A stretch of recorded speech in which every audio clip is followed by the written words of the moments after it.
¿Qué tal? ¿Cómo les va? Hoy recibimos aquí en Perfiles y le agradecemos su presencia a Bernardo Gaetano Tarán. Es fotógrafo, es docente, promotor de la llamada cultura libre, ¿no? Vamos a preguntar qué es esto de la cultura libre, cómo resolver el dilema de la cultura libre con el derecho de autor, ¿no? En la antigüedad existía lo que se llamaba el dominio público, ¿no? de las obras, tanto de la música, del arte, de las esculturas, de la pintura, bueno, hasta las leyes de protección intelectual, por llamarla de propiedad intelectual, ¿no? Pero en estos tiempos, ¿cómo se resuelven esos dilemas, ¿no? Vamos a ahondar sobre qué es la cultura libre con Bernardo Gaetano Tarán.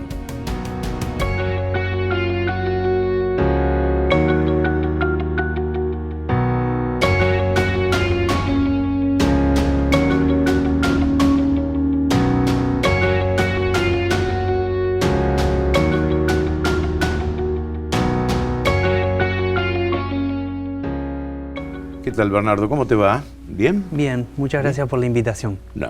Fotógrafo, ¿por qué? ¿Por vocación? Fotógrafo, ¿por hobby? hace relativamente poco comparado con otras cosas que me han interesado. Yo estudié comunicación social en la Universidad Nacional de Entre Ríos, me formé en audiovisual principalmente y la fotografía me llegó un poquito después y sí, por interés y por parentesco con la cuestión del lenguaje audiovisual.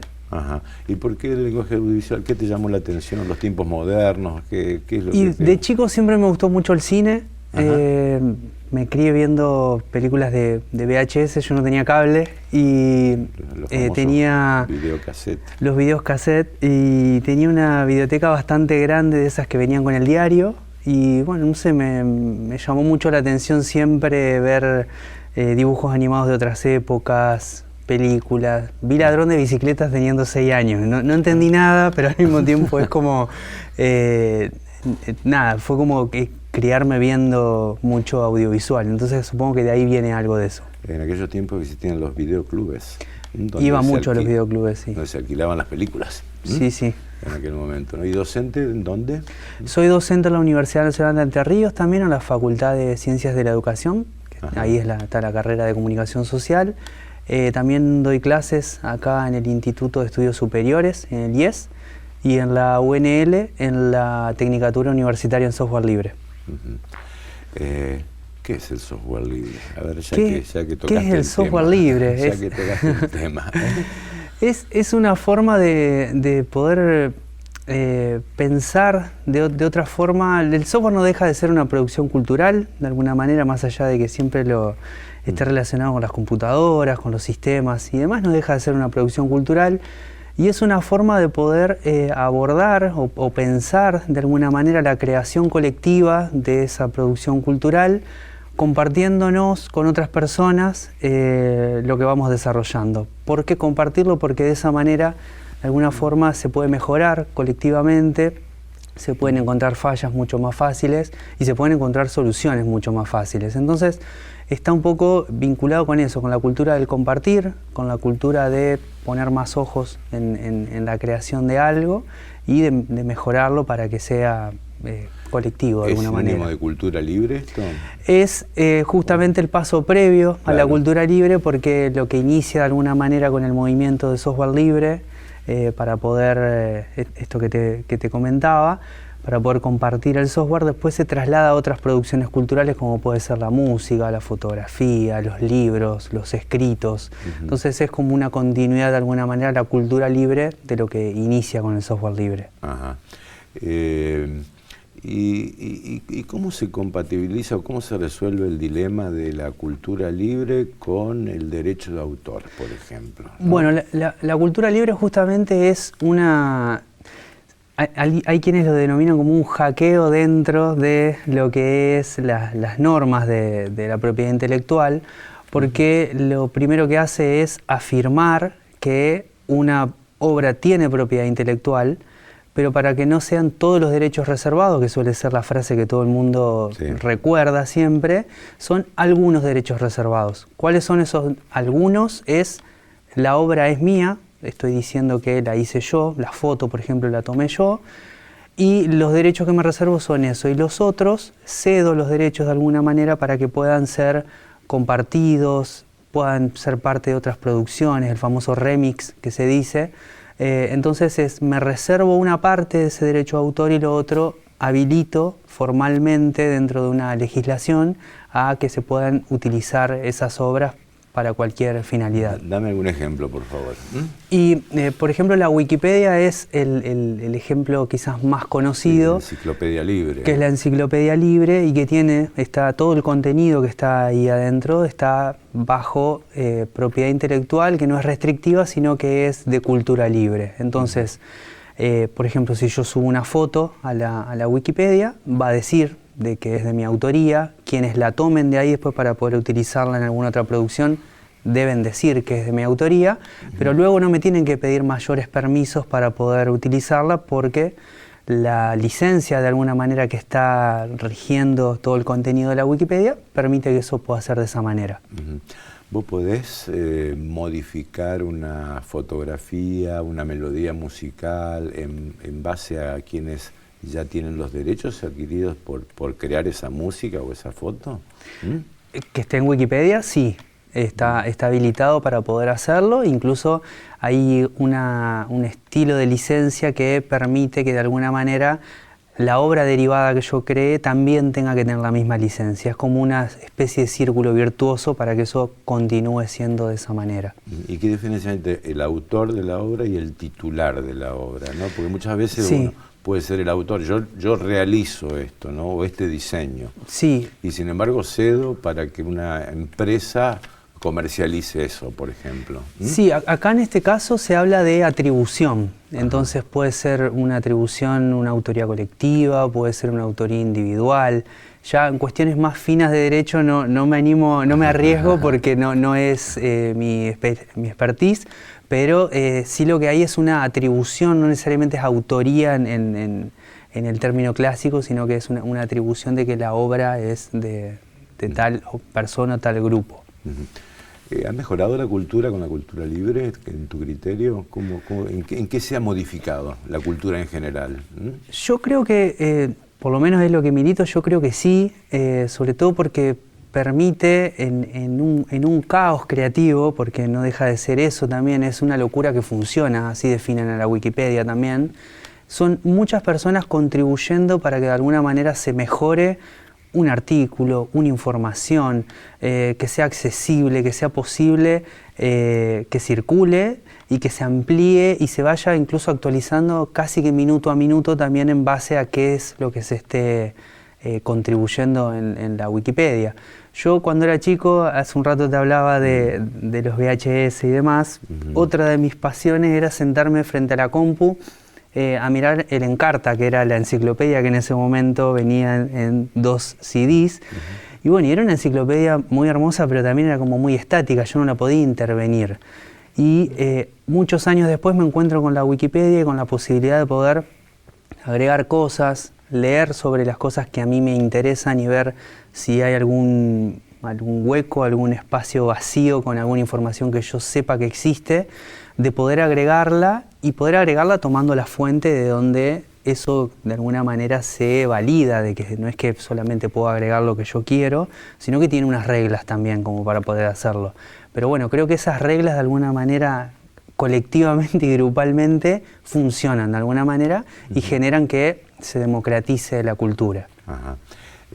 ¿Cómo hacemos para distinguir? Porque, bueno, otro de los riesgos que se presenta son las falsas noticias, la falsa información, la deformación de imágenes, de sonidos. Es decir, ¿cómo hacemos para prevenirnos de estos escollos a los fines de por lo menos ahondar en la verdad, ¿no? Sí. O lo legítimo, lo fidedigno, ¿no? Pero ¿cómo hacemos? Sí, lo que tiene la Wikipedia, por ejemplo, y muchas cuestiones vinculadas a cultura libre, porque también hay sitios de noticia, por ejemplo, que funcionan con licencias libres, Pero particularmente la Wikipedia es la cuestión de que es verificable. No necesariamente lo que diga va a ser veraz, pero sí es verificable. ¿Por qué? Porque cada afirmación que se hace sobre algún artículo, sobre alguna personalidad, sobre algún hecho histórico, tenemos abajo, tenemos que saber leer la wiki yendo a las fuentes. Bueno, ¿de dónde está citado que dice tal o cual afirmación? Entonces, a mí me pasa, por ejemplo, con mis estudiantes, hago mucho el ejercicio, no les digo no vayan a la wiki, no vayan a leer tal cosa, sino al contrario, poder tener una lectura crítica e incluso si ven alguna falla o si encuentran algo que creen que pueden agregar, bueno, explicarles cómo lo pueden hacer para poder complementarlo. Una pequeña pausa, me gustaría hablar de cómo opera, por ejemplo, en todo este sistema de cultura libre, lo que puede ser la inteligencia artificial también, ¿no? Porque no deja de ser un desafío importante en estos tiempos, incluso hasta discernir entre lo verdadero y lo falso, ¿no? Es decir, y también sobre el trabajo específico que estás haciendo, ¿no? Sé que tenés un banco de imágenes de algo muy dramático que ocurrió en Santa Fe, como fue la inundación del 2003. ¿No? Sí.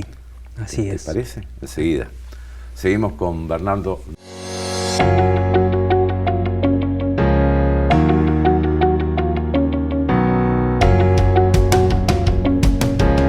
Bien, seguimos con Bernardo Gaitán Otarán, promotor de la llamada cultura libre, fotógrafo, nos contó su experiencia en cine y en todo lo que significó desde la infancia prácticamente adueñarse de esta pasión, ¿no? Pero, a ver, había quedado pendiente una pregunta. ¿Cómo juega, por ejemplo, hoy en día la inteligencia artificial, donde se puede crear un personaje, se puede deformar un personaje, se puede imitar perfectamente una voz, en todo lo que el aporte que ustedes hacen desde la cultura libre para enriquecernos en alguna forma? ¿Cómo te lo imaginas? Mira, hay muchos debates vinculados a cuál es la fuente que abona esas creaciones.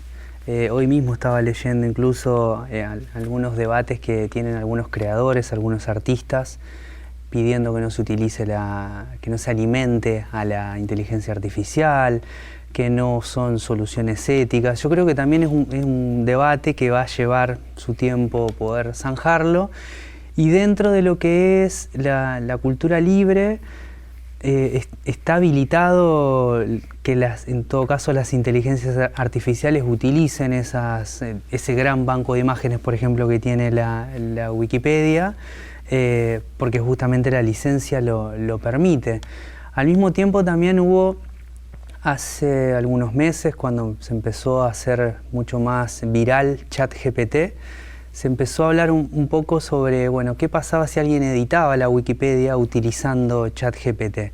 Y creo que dentro de las posturas que son un poco tecnófilas y tecnófobas, creo que se van encontrando en la misma práctica algunas soluciones, algunos acuerdos. Habrá quien le guste más hacerlo de la manera tradicional, y habrá quienes tengan interés en poder apoyarse en estas herramientas para poder facilitar quizás algunos trabajos, pero no tengo una postura tomada todavía porque creo que es algo muy reciente y me interesa mucho ir como siguiendo a ver cuál es los distintos posicionamientos, los distintos riesgos que hay. No dejan de ser cajas negras las inteligencias artificiales. No sabemos cómo están hechas, cómo están programadas, y eso sí entra un poco en conflicto con lo que te contaba hoy más temprano del software libre, que justamente lo que se pide es el acceso a las fuentes, entender, comprender cómo funciona, para de alguna manera también poder intervenirlas, para poder tomar precauciones, todos estos debates éticos que están dando vueltas. Hay muchas cuestiones éticas que se están planteando y los límites de la inteligencia artificial, sí, ¿no?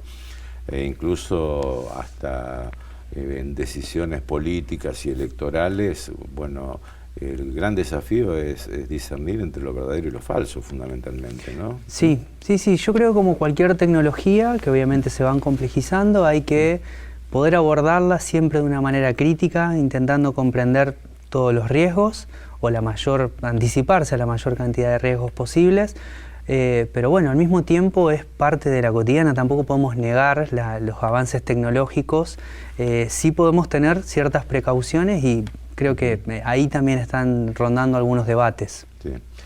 A ver, una pregunta como docente. Yo cuando estudiaba en la facultad, o sea, existían los libros para estudiar, los apuntes, que en realidad eran casi un resúmenes de los libros, ¿no?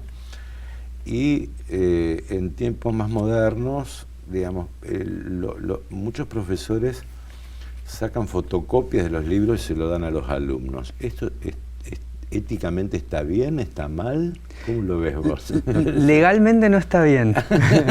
No digo por eso, sí.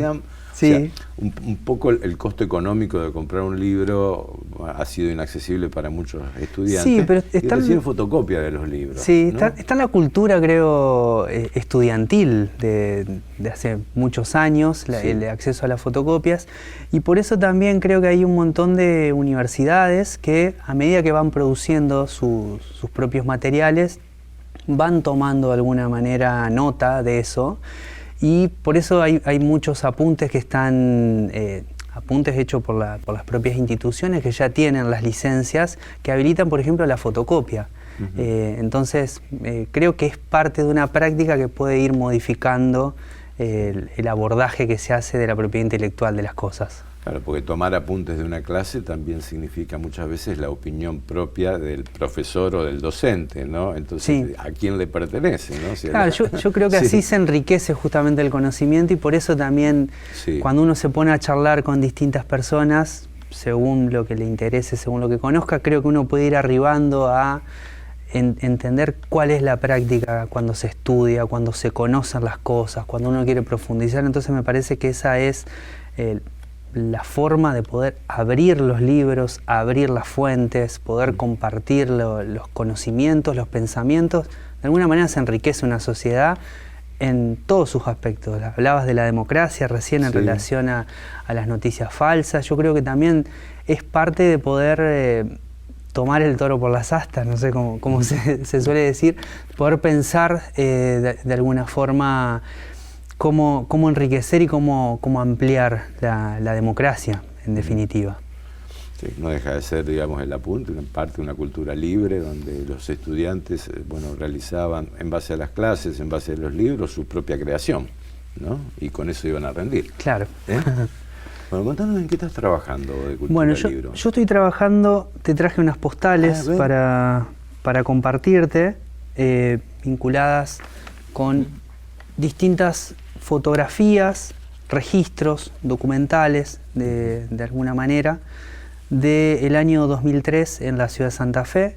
Son parte del archivo Inundación, que es el proyecto, que lo que busca justamente es poder completar esos espacios vacíos que hay hoy en día en la Wikipedia, vinculado con un hecho histórico, no solo que fue importante para la ciudad de Santa Fe y alrededores, sino para la región y para el país.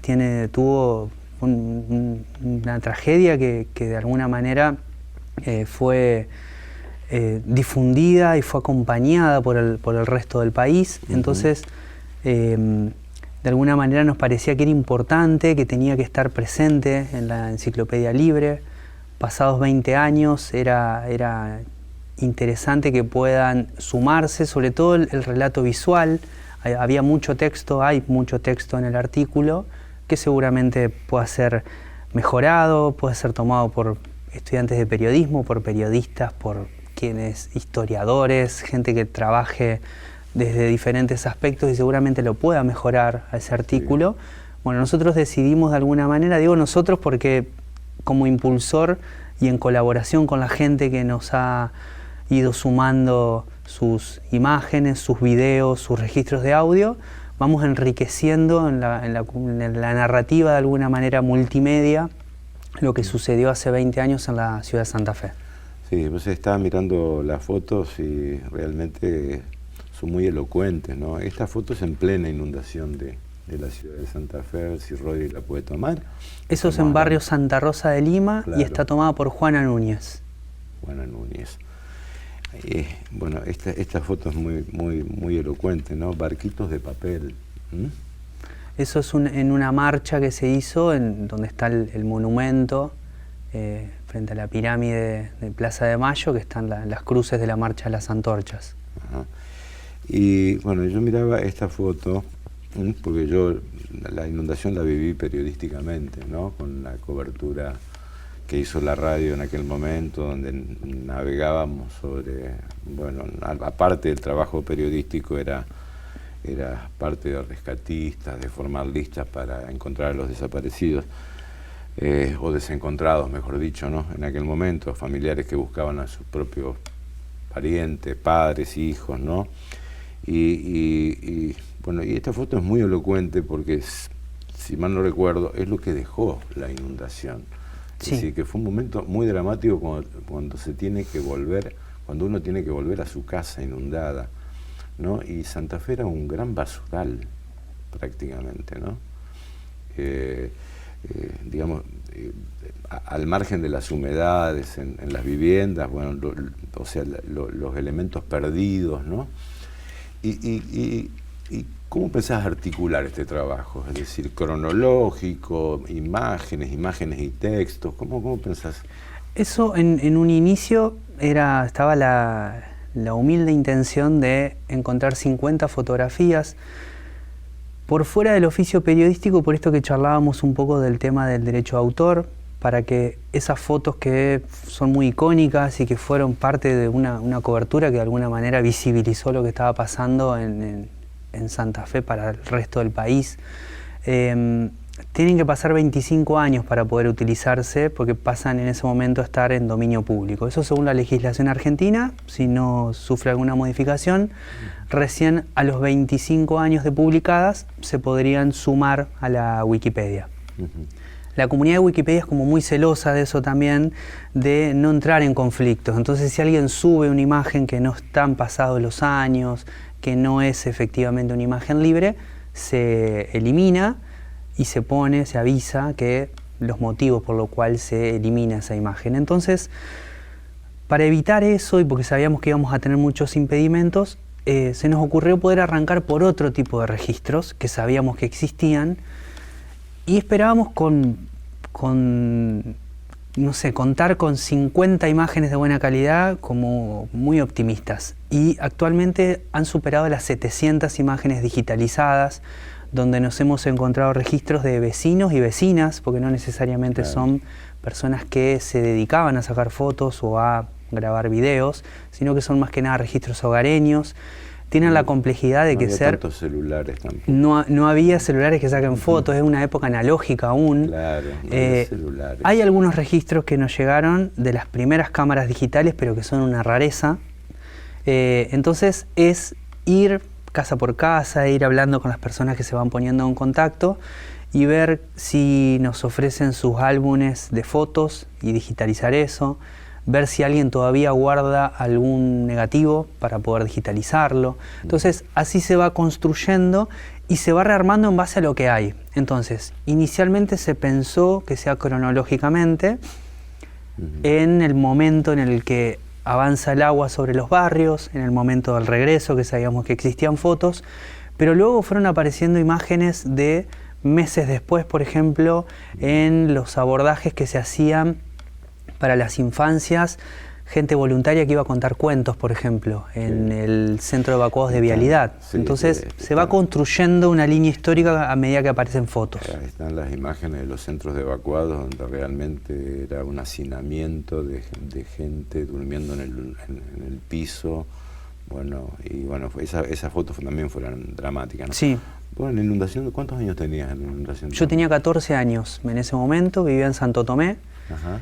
Iba a una escuela que fue durante un mes y algo, fue centro de evacuados, y fue mi forma de vivir la inundación. Era como, no estaba aquí en la ciudad, pero de alguna manera llegaron primero las noticias en el medio de la clase, y luego, bueno, no tener clases durante un tiempo porque había gente que estaba viviendo en la escuela porque no tenía dónde vivir. ¿Qué diferencia hay de haberlo vivido en aquel momento y hoy mirar con impacto unas fotos de estas, por ejemplo, en lo personal?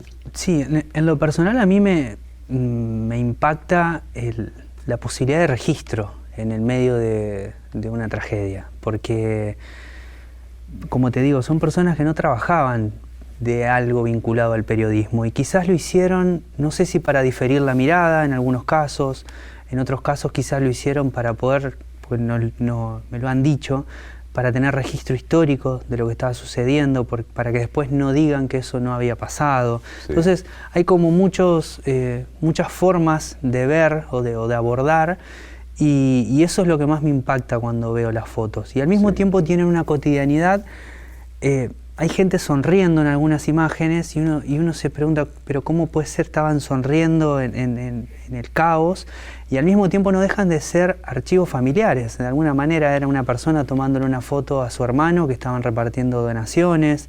Sí. Entonces tienen como una especie de familiaridad esos registros que no dejan de ser archivos propios de las personas. Una de las secuelas más dolorosas de la inundación, al margen de, obviamente, de las muertes y de las secuelas cardíacas, tuvo que ver mucho con la pérdida de los recuerdos. Es decir, la vieja foto del casamiento, el bautismo del hijo, que también no dejó de ser un aspecto trágico, ¿no?, de aquel momento. Bernardo, muchas gracias, ¿eh? Gracias por haber estado aquí. Gracias por la invitación y bueno, gracias por la difusión también de Archivo Inundación, que es un archivo que está abierto todavía a colaboraciones, así que se pongan en contacto a través de archivoinundación.ar para poder conocer el trabajo y poder colaborar.